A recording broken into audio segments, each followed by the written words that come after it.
I used to be over 200 pounds, right? I felt awful. I hated the way that I looked in the mirror. And quite honestly, I thought that was going to be the story of my life until I started implementing a couple of habits which helped me drop over 50 pounds, which I'll share with you now. Okay, so number one, right? We're going to start off quite controversial.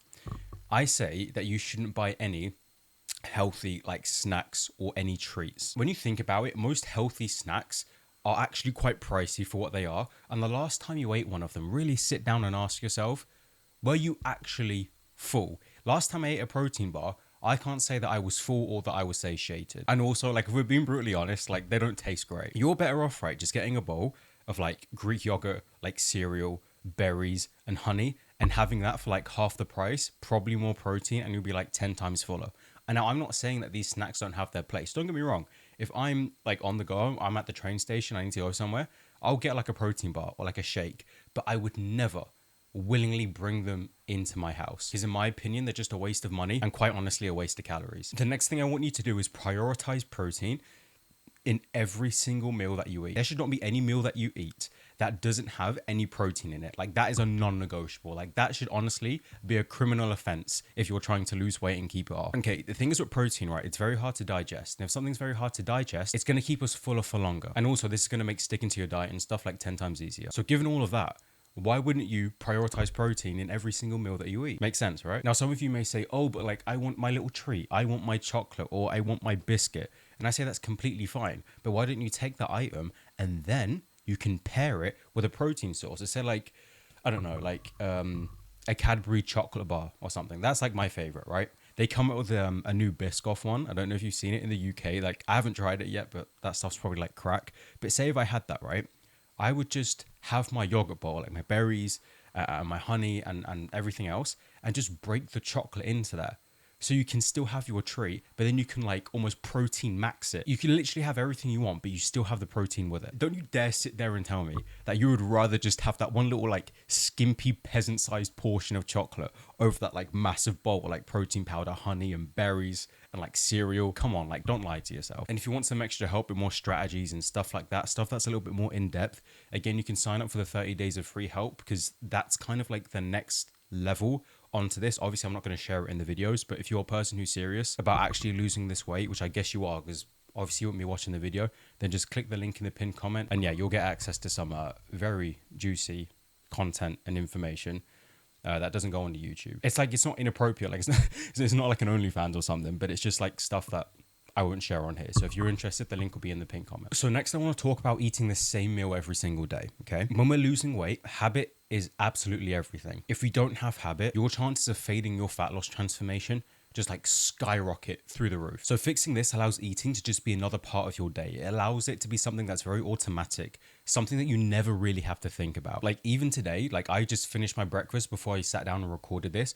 I honestly can't even remember what I ate. I just go, find the food, where is it, cook it if it needs to be cooked, and it just goes down my throat. I didn't even think about it. Throw on a movie, throw on TV, do whatever you want. But I have dialed in this process over the last couple of years. I've fine-tuned it that now like the food isn't even registered. Like sometimes I feel like I don't even taste the food, like I just eat it. Obviously yours doesn't have, your protocol doesn't need to be this extreme, but just make sure you have something like it where you're eating the same thing every single day. Variety also comes with a lot of choices, and when there's a lot of choices we can be indecisive, and that can actually stop us from making the right choice, and we can put off the good thing in favor for the thing that's not going to help us achieve our goals. Now you hear me give this advice, right? But how do you actually go from watching this video and implementing the stuff that I'm actually saying? So if eating the same thing every day just seems a little bit intense for you at the moment, what I want you to do is just pick one meal in the day. It could be breakfast, it could be lunch, it could be your dinner. Personally, I go for dinner. I think that's just the easiest one to do, but that's just based off my experiences.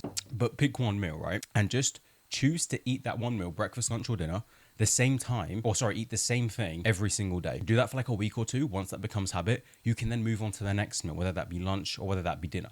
Personally, I would move backwards. I'd probably go from like dinner to breakfast and then lunch, because lunch for me is very wishy-washy. Sometimes I eat it, sometimes I don't. But what this is going to do, right, it's going to have a snowball effect, because you're going to go, oh, well, like I did breakfast fine, or I did dinner fine. So like breakfast shouldn't be too hard, right? I just have to prepare it the night before. Same thing with the dinner, and same thing with the lunch. So just take everything in baby steps if you're completely new to this, and then slowly and gradually build up, almost like you're like progressively overloading in the gym. Now, for some of you watching, this is definitely going to be a little bit extreme for you, but I would say that if it's going to help you achieve your goals, is it that much of a price to pay? Personally, me, I don't think so, but I'll leave that choice with you. Next is going to be getting your steps in early. This is kind of the same premise of like protein maxing, which I think we're going to talk about a little bit later on in the video, but just get the majority of your steps in earlier on in the day, because this way, when you do that, you're not going to have to worry if it's like 10 o'clock at night and you don't want to be walking like around your neighborhood. You don't want to get like fucking like robbed or like stabbed or something, right? For me personally, I wake up at 4, I head to bed at 7, I head to the gym, right? Sometimes I walk there, sometimes I drive there, it depends. I then go on the treadmill there and then I walk back, obviously if I don't have the car. By the time I get back, it's like 8 o'clock, 10 past 8 in the morning, and I've already hit my 10,000 steps. Like, that's how powerful this tip is. So you think when it's like 6, 7 o'clock at night, like I'm not rushing around thinking about, oh, I'm only at like 4,000 steps. Like, oh no, because I've already done it. So if you get them in early, you're not going to have to worry about getting them later on in the day. On top of that, you should really start waking up and going to bed at the same time every single day.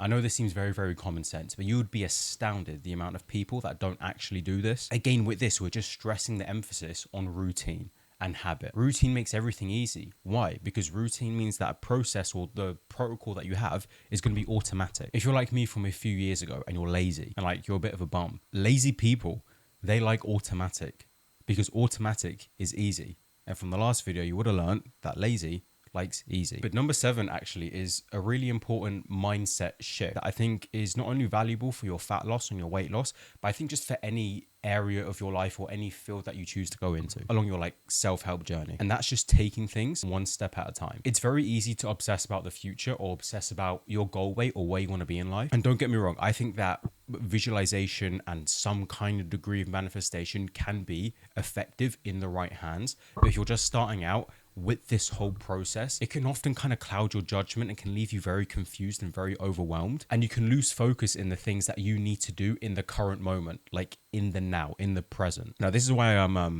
a huge fan of accountability trackers. I'll see if I've shared it before on the channel. But basically with the accountability tracker, it's a process, right? Oh, wait, I've got it here.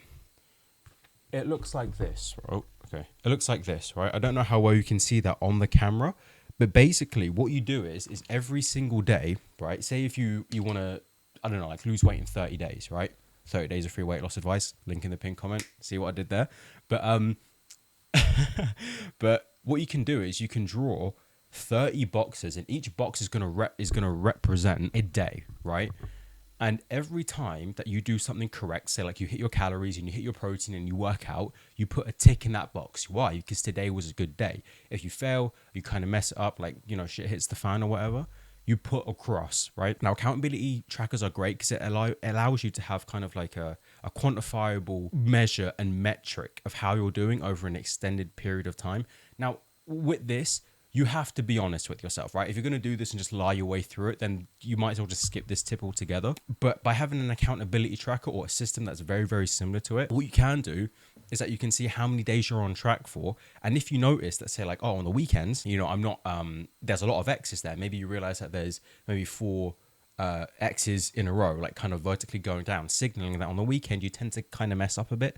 Then you can go back and correct it. But the main benefit here is that it keeps you focused on today. You say to yourself, I need to get X, Y, Z right today in order to put a tick in that box. And I feel like that's something really powerful. And you can go and circulate any other weight loss creator, because there's actually quite a few of us floating around now. I can guarantee you that you're not going to find anything like this. They may preach the same content or the same concept, but they haven't told you about this. So having that accountability tracker is going to be very, very useful if you're early in your journey. Next, I need you to practice the art of deferred gratification. Now, what is deferred gratification? If you're not sure, that's completely fine.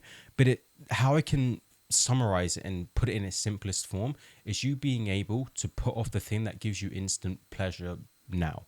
Okay, and that's in a variety of life, whether it's like video games, if you're a person who watches a lot of porn, you know, if it's like that donut on the table, if it's that pizza or the cookies or the chocolates in the office, I need you to think to yourself, right? Is this going to help me with my goals now? More often than not, with things that are more instant gratification focused, the answer is going to be no, right? So you hear instant gratification all the time, but what's an actionable step that you can actually practice on a day-to-day basis that's going to get you the results that you need? What I do is, because I'm, you know, like, I know I give this advice, but like, I'm not perfect either, right? You know, I face these issues every single day. But every time you're faced with something that could give you that hit of instant pleasure, I want you to honestly like try this like right now, right? Say to yourself like one of these two phrases, right? Let me find it. This is very unprofessional. I should have had this ready, but yeah, I can't remember the second one, but it's like always ask yourself, is this a good choice? Right? Say it, whether it's like verbally, like audibly, like you're saying it with your mouth, or you're saying it in your head. It kind of depends. Like if there's people around who are not going to say it like audibly, so like people don't think I'm like crazy and I belong in like a mental institution or something, but just say it in your head. Like every time you go, like my mom bought Oreos the other day, right? And I didn't even know until I looked in the cupboard I was going to reach for them. And then I said to myself, is this a good choice? Obviously it wasn't, because I would have been well over my calories, right? So I just backed away. And I like the question of, is this a good choice? Because it's kind of passive aggressive, because you know it's a bad choice, but you're still asking yourself, and it kind of forces you to say no. So now I'm at a stage in my life now where anything that can give me that kind of instant pleasure, I always say, hang on, have I got my work done? Have I done my content? Have I been sending off emails? Have I been checking in with clients? Before I do this thing, is this a good choice? And don't just do this with weight loss, by the way. Do this with every single area of your life, and you'll see dramatic improvements in like, ideally, like we're talking about fat loss and weight loss here, like you will see a massive difference. Trust me on that. Okay, like I said before, if you've made it this far, then you're likely very serious about losing weight. So before you leave, I just wanted to remind you of the 30 days of free help that I'm giving away. Link will be in the pinned comment. It's kind of like this step up of information that you need to kind of like maximize your fat loss potential. Again, it's stuff I don't share in the videos. So if you're a person who's made it this far, you're actually serious about making change and don't just like the idea of it, just click the link in the comments and you will be thanking me later. I can promise you that. But with that being said, remember that discipline is freedom and weakness is regret. I'll see you in the next one.